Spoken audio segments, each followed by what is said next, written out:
Well, what we have is we have two ANPR vehicles. They're fully electric, so that's a very positive move for our environment. And they'll be working, they have a database which they have within their computerized system, so it's a laptop that they carry with them.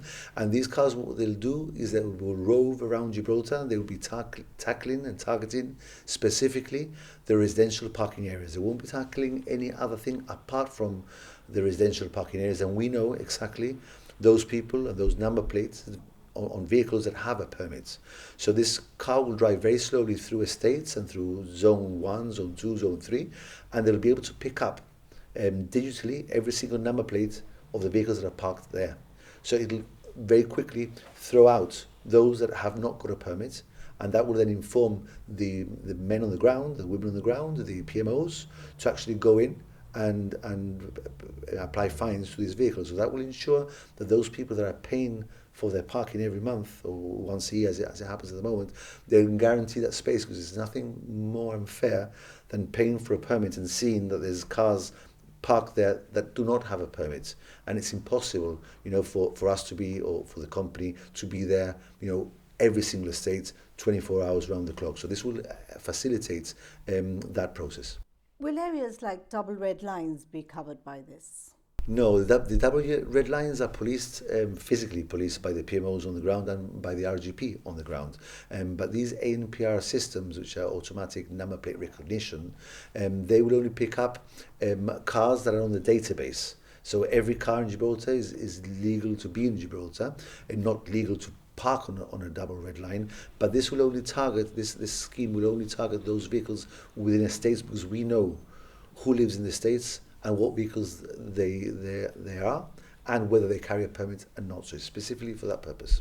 Minister, one thing is parking indiscriminately all the time, but don't you feel the fact that people risk getting fined means that there is an issue with parking? Clearly, there's more than just an issue with parking, there's an issue with vehicle ownership. There are too many vehicles registered in Gibraltar, and that's a problem that we will always have. So really, this is why we need to start thinking in terms of what's happening, with our climate emergency, with the environment. Every time you open, you switch on the television, there's always an environmental message coming across in the news. So I think we need to start realizing that we really cannot continue the way that we're going. And this is why some of the projects, many of the projects that are within the STTP, tackle these things and target these things indirectly. For example, the residential parking scheme that we are very close to launching Zone 4. Zone 4 will mean that most of Gibraltar by then will be zoned, and what will happen that everyone coming across the frontier will then need to opt for paid parking facilities. That, in theory, will probably mean less cars entering Gibraltar. Not that we say you cannot come in, but they will need to use pay and display facilities as we use when we go to other countries when we visit. So that is what will happen. And then we'll be in a position to see, how many cars are actually within our parking realm in Gibraltar. But we really need to think about how we travel, and really need to look at, are all these journeys entirely necessary? Because there are a lot of people who are driving 800 meters to get to work or to take children to school, and there are journeys which are really important. There are journeys that you need to go. You may need to go to the doctors. You may need to, on a very rainy day, you may need to take someone to school. Fine. You may need to go shopping, which is something normal. And you need to take your vehicle.